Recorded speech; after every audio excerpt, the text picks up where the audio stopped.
अपना स्थान ग्रहण कर लें और 2 मिनट का भगवान गणेश जी को ध्यान स्मरण कर अपनी वाणी विराम दें। ओम अपैत्र पैत्रो वास्रवावस्ताम गतो अपि वा यश मरिष्य भाया भयंतर सुचि ओम प्रातो पुंडरीकाक्षं प्रातुना प्रातो पुंडरीकाक्षं प्रातुना प्रातो पुंडरीकाक्षं प्रातुना ओम का वंदे तमनाकं मकदुंड महाकाय शूरकोटि संप्रभा निर्विघ्नं कुरु मे देव सर्वकाय सर्वदा यन्नाम गृणाम देवापि मंगलमापेनो हृदय सिद्धि प्रदानतारं सर्वतम महागौरी गणपति ध्यान सर्व करिष्यं मम पितृदेवतानां आवाहनं करिष्यामि नमः। बोलो गणेश जी महाराज की, बोलो गंगा मैया की, बोलो नर्मदा मैया की। 29वां अध्याय कार्तिक मासी। बोलो लक्ष्मीनारायण विष्णु भगवान की। ऋषियों ने पूछा, हे महर्षि, आपने बताया कि व्रती का पीपल और बट वृक्षों का पूजन करना चाहिए, सो ये पूजनीय क्यों हैं? ये वृक्ष देव रूप कैसे हुए? इस संदेह का निवारण करने की कृपा करें। श्री सूत जी बोले, हाँ, मैंने जो आपको बतलाया था कि पीपल का वृक्ष भगवान साक्षात विष्णु, बड़ शंकर तथा पलाश ब्रह्मा जी के रूप हैं, ये बात सत्य है। इस संबंध में आपको ये इतिहास सुनाता हूँ।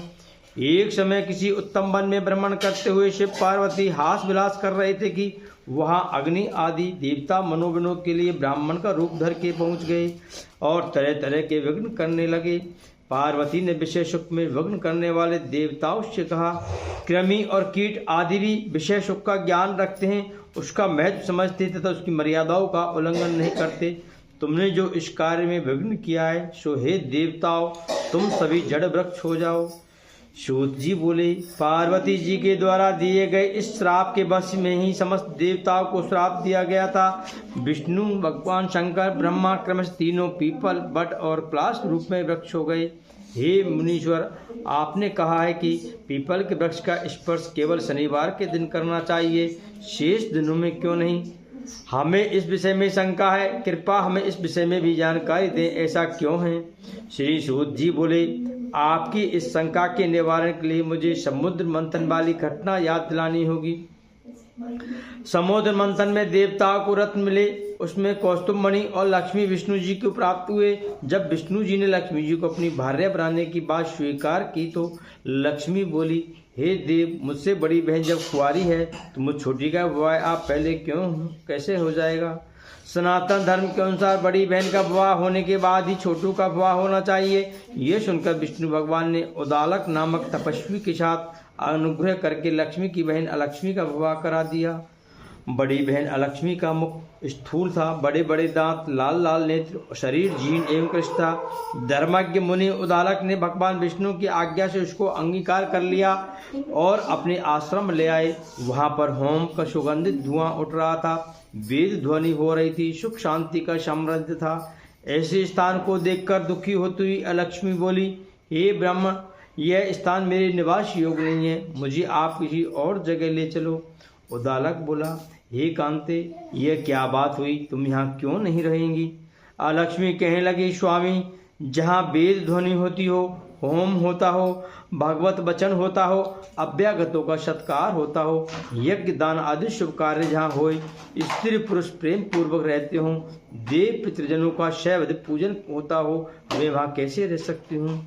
मेरा स्थान तो वहाँ है जहाँ दिन रात स्त्री पुरुष क्रय होती है, जहाँ कर्कश वाणी बोली जाती हो, जहाँ दुराचारण होता हो, गुरु का सत्कार न होता हो, कामचोर, आलसी और अधर्मी मनुष्यों का जहाँ निवास हो, ऐसे ही जगह मेरे लिए प्रिय है।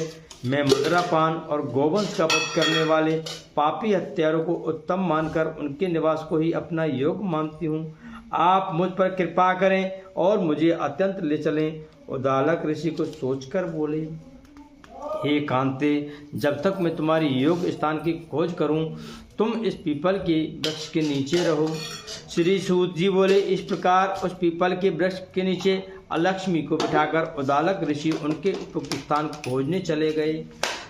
अलक्ष्मी उनकी काफी समय तक प्रतीक्षा करती रही, लेकिन उदालक न लौटे तो अपने स्वामी द्वारा त्यागी हुई जानकर वह पीपल के वृक्ष के नीचे बैठी विलाप करने लगी। उसके विलाप और रुदन से बैकुंठ में विराजी लक्ष्मी जी व्याकुल हो उठी।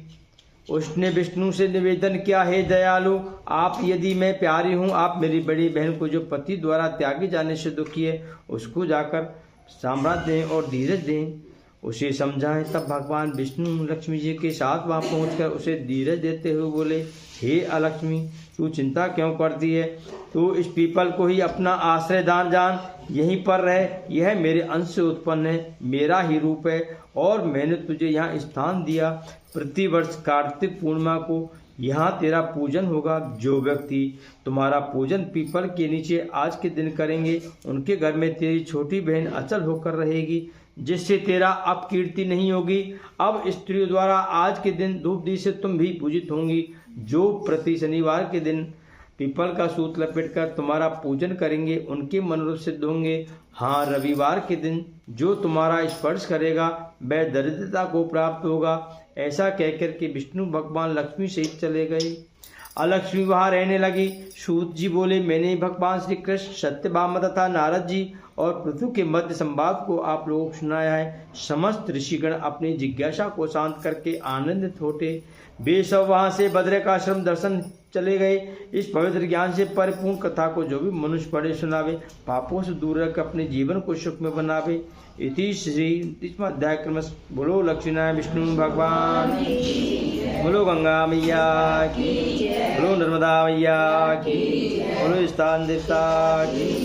श्रीमन्नारायण नारायण नारायण।